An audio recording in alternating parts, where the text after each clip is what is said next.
Cette semaine, nous avons choisi de mettre en avant la comédie Sexygénaire, avec Patrick Timsit et Thierry Lhermitte, la nouvelle adaptation de Carmen au cinéma, réalisée par Benjamin Millepied qui signe ici son premier film, la sortie de The Very Best of 1989-2023, Pia, de Texas, le groupe écossais toujours emmené par la solaire Charlene Spiteri et qui depuis 34 ans continue de sortir des tubes à la chaîne, ou encore de la formidable exposition consacrée à Warhol et Basquiat à la Fondation Louis Vuitton à Paris. Cinéma Sexygénaire. L'amitié n'a pas d'âge. Deux amis, Michel et Denis, âgés de plus de 60 ans, traversent au même moment une période de difficultés financières. Pour se renflouer, ils se lancent dans le mannequinat senior. Une comédie douce amère sur le rapport à l'âge et la perspective de la retraite, portée par le tandem Patrick Timsit et Thierry Lhermitte, deux acteurs très complices dans la vie. Plus que des retrouvailles, c'est une histoire qui continue entre Patrick et moi, confie Thierry Lhermitte. On a tourné pas mal de films ensemble depuis Un Indien dans la ville, L'Américain, Le Prince du Pacifique, Alors on danse.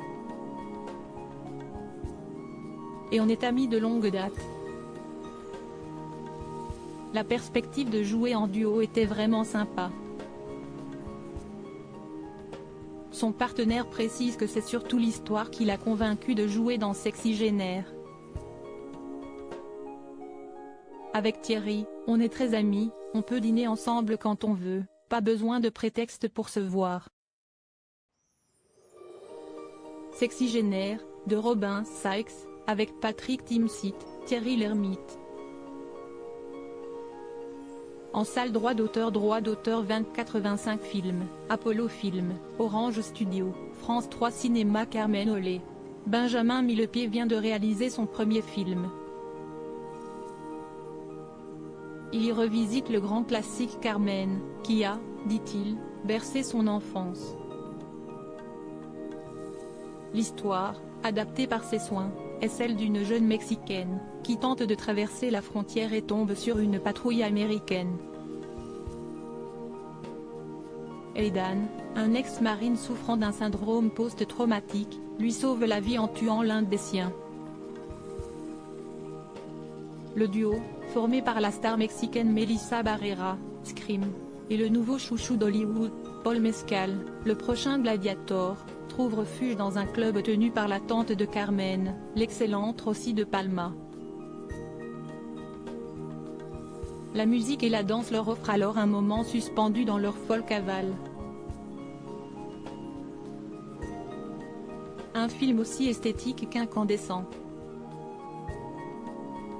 CN Carmen, de Benjamin Millepied, avec Melissa Barrera, Paul Mescal. En salle droit d'auteur Ben King, Goalpost Pictures Music Texas. Les Écossais n'ont pas perdu le fil depuis 1989 et I Don't Want a Lover.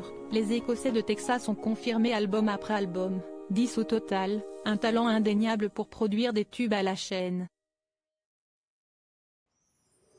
Say What You Want, Allo, Summerson et plus récemment The Conversation. Oui.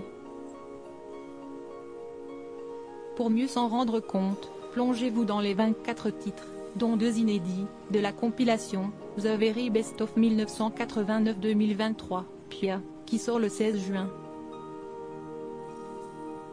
Pas mal pour une coiffeuse de Glasgow, non? S'amuse la charismatique Charlene Spiteri, à la tête du groupe depuis le début, et qui se félicite de toujours ressentir la même énergie et les vibrations entre eux. L'heure de la retraite n'a pas encore sonné pour Texas. Ch droit d'auteur Julian Bro d'exposition Basquiat X Warhol, à 4 mains de génie dans la lumière. Attention événement. L'effervescence créative, née de la rencontre entre Andy Warhol et Jean-Michel Basquiat, fait l'objet d'une immense exposition à la Fondation Louis Vuitton, à Paris.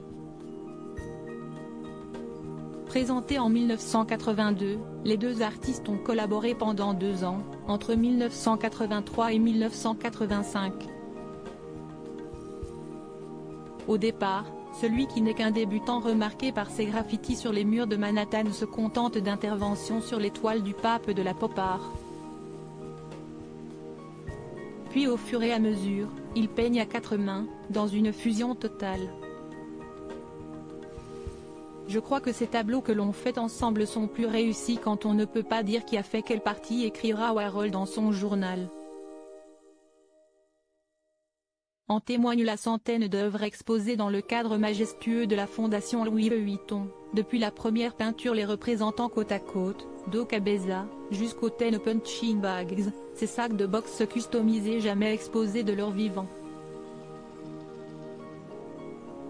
On trouve également d'innombrables photos et des objets personnels, comme des chaussures de Basquiat ou le couvercle de poubelle qui lui servait de palette.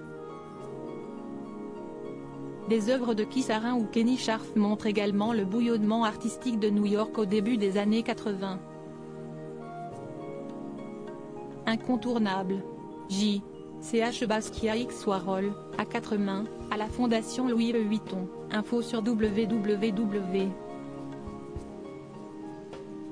FondationLouisVuitton.fr. Droit d'auteur The Warhol Foundation for the Visual Art Incorporé.